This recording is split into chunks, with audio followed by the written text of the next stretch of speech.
So Marvel's Eternals has been out for a couple of weeks now, and you can catch my spoiler-free review up there. But now it's time to do something that I did for the Suicide Squad, and that is to rank all 10 members of the Eternals, from my least favorite to my favorite. This will also act as my spoiler talk, as the film's been out for a couple of weeks now, so hopefully most of you have had the chance to see it. But unlike most ranking lists, what I'll be doing also is for each character, I'll be pointing out my standout moment for the character, as I don't think any character is inherently awful, as some people like to believe. So without further ado, let's jump into this.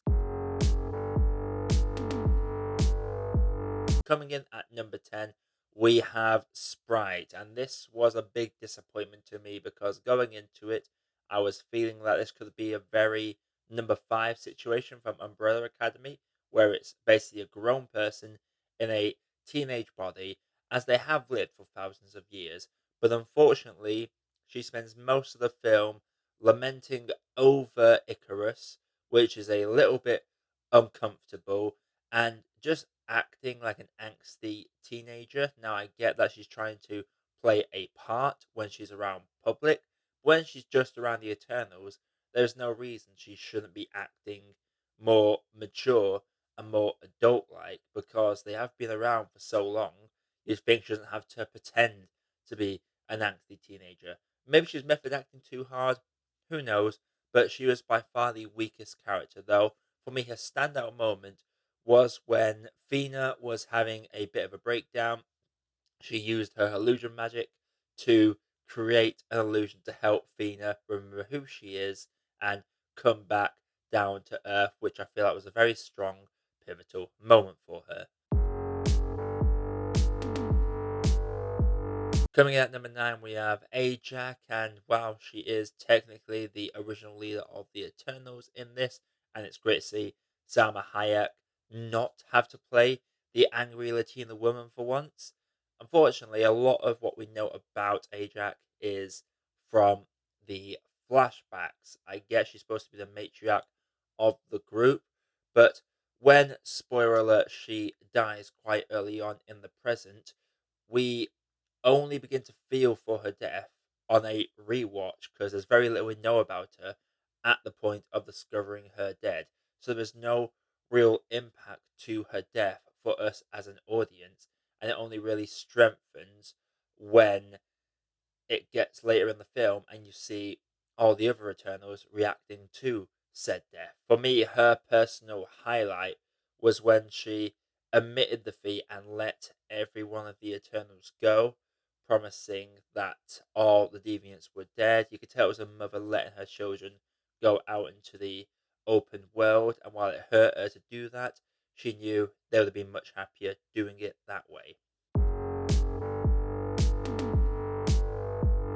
Coming in at number 8, we have Icarus, and this is probably going to be quite contentious, especially as he is technically the villain in this piece. Though I would argue that Eternals doesn't actually have a major villain.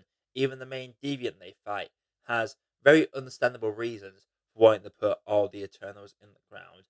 Icarus is revealed to actually know about the real motivations for being on Earth for these Celestials, which, spoiler alert, is to harvest all human life to give birth to a brand new Celestial in order to create billions more worlds, though all the other Eternals decide they like Earth too much to let this happen, but Icarus is focused on Arisham's plan to actually carry this out. And it's understandable, though I found Icarus to be a very monotone and bland character throughout. It did make sense when the reveal happens, because the reason he seems to be so emotionally detached from the rest of the Eternals is that he is never really attached himself to the humans. In fact, the only time you see any real emotion from him is when he's interacting with Cersei, who we'll get to in a little bit. My personal highlight moment for Icarus is after Ajax gets killed by the Deviants by Icarus's hand. He carries her to the home and basically just lets out a wail of grief, and the amount of anger and grief from him just spouts his powers from his eyes. It's a really strong moment as it shows how much it hurt him to do what he felt like he needed to do. End of the day, he was just a soldier following orders in the end, and you could tell he didn't really want to hurt his family, but he wanted to keep to Arisham's plan.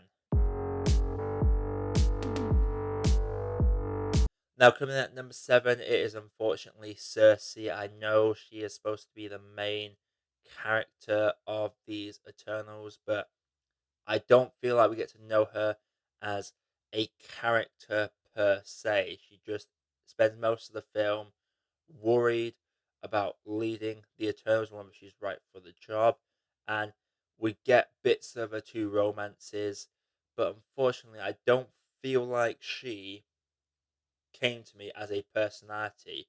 She was just this leader that was torn between two men that she loved dearly and the stress of being a leader. I don't feel like we get to know her as an actual human being, an individual. All the other Eternals, you can identify with them as being people in this big crazy world. If anything, she's just effectively like Mother Nature to the humans, which makes a lot of sense due to her powers. Speaking of which, her highlight moment for me has to just be when she has that deviant on top of her and she turns it into a tree. It was a pretty badass moment, and the way it is sold from the performance is outstanding.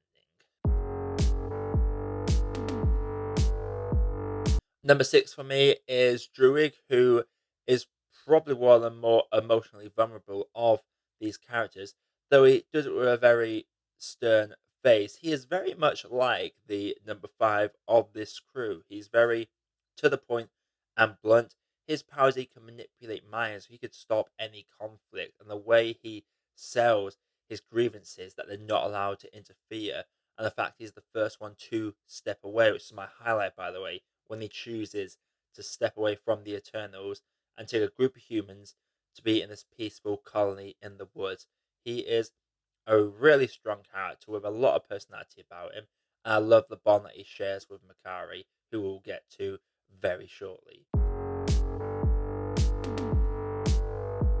Number five for me is Fastos, who is the basically the tech guy of this crew. He is responsible for advancing humanity through all the technological ages.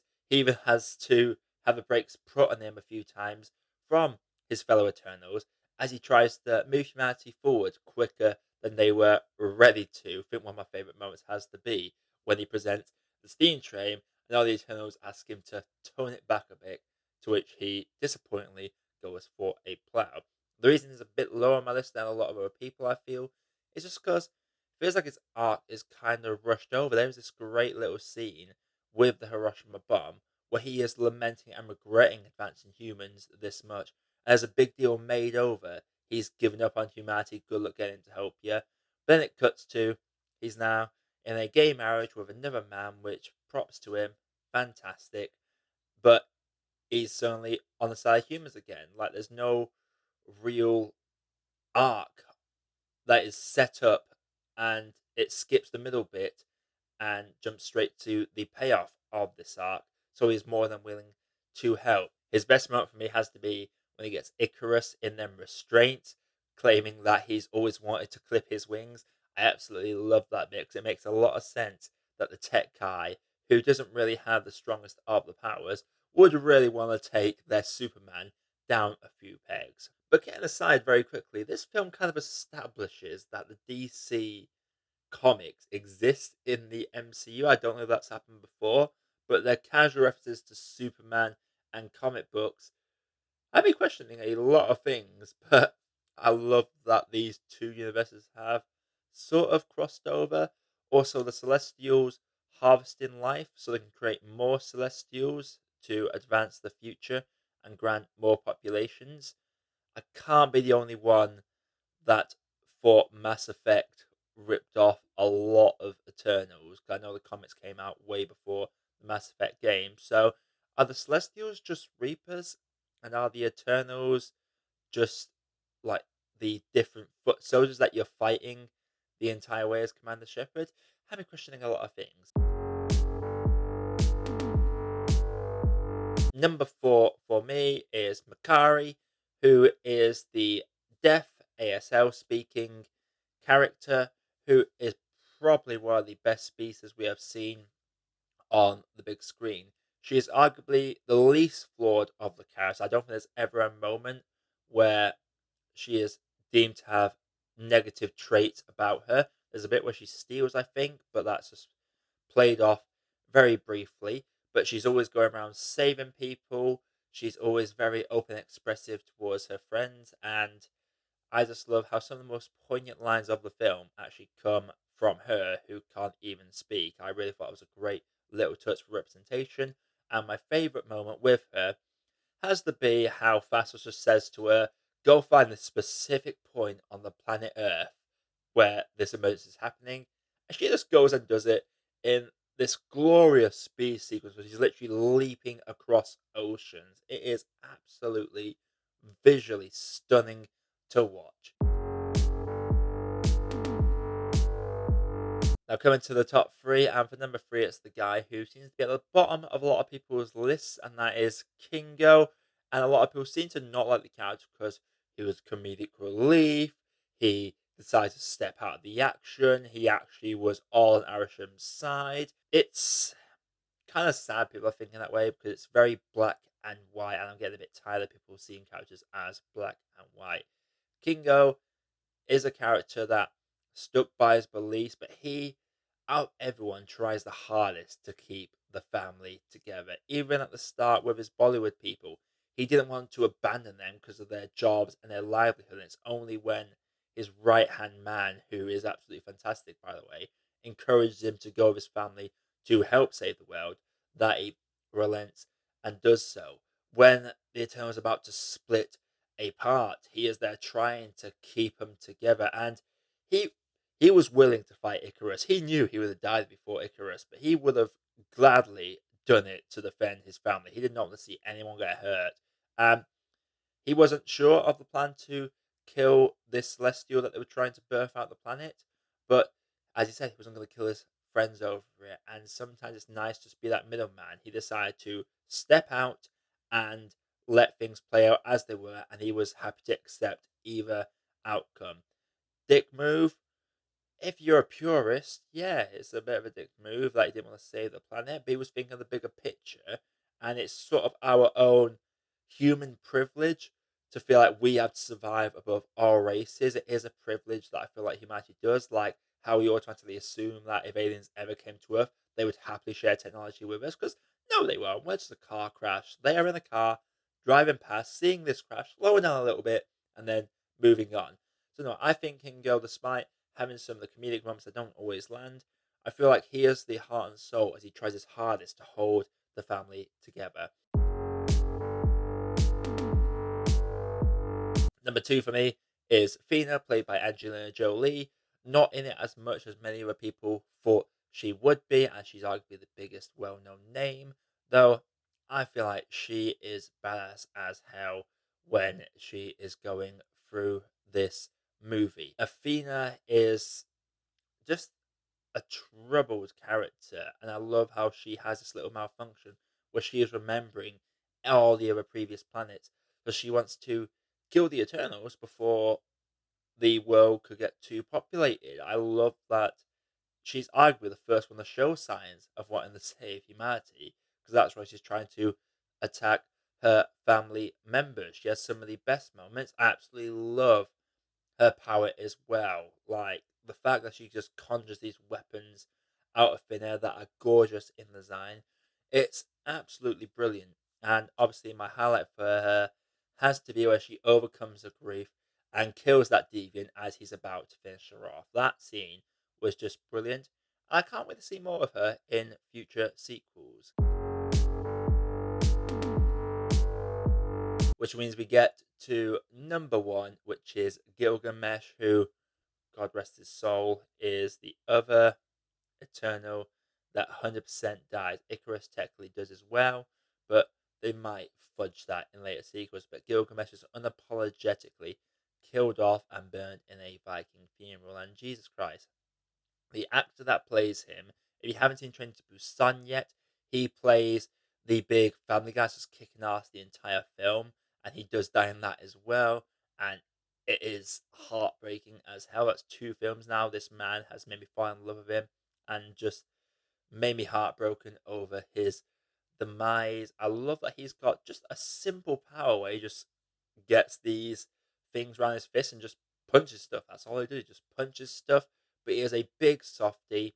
And let's not forget, in his highlight moment, he basically gives Cersei the advice that helps her connect with Arishem. So arguably, you could say if Gilgamesh didn't give her that little bit of advice about just listening, she would not have sought to Arishem. Arishem would never told her about the emergence, and therefore the Eternals are probably just going to be sitting around looking for the deviants before the Earth just blew up around them, and then being confused as to why this is happening. So big props to my man Gilgamesh, and I love that he just volunteers to look after Fina despite knowing the risk that she might try and kill him and he might have to end her. Their relationship is the strongest in this, and it's never confirmed if it's romantic or not. I like to think it was romantic, but even if it's just platonic, it's a really gorgeous friendship, and I wish we got more of it. But for the screen time they had together, they absolutely maximized it. So yeah, you go everybody. My ranking of the 10 Eternals. If you like what you see on the channel, click that like button and subscribe for more content like this coming all the time. Coming up for the next few days, we have reviews of Paris 13th District, Drive My Car, and Shepherd to come out. I am starting to work on a project for the end of the year as well. And I've got a little celebration to celebrate the year of the Matt Reeves video. That has been my most successful video so far, which you can check out up there in the I symbol. But until next time, everybody, my name is Josh. I have been the Apprentice. See you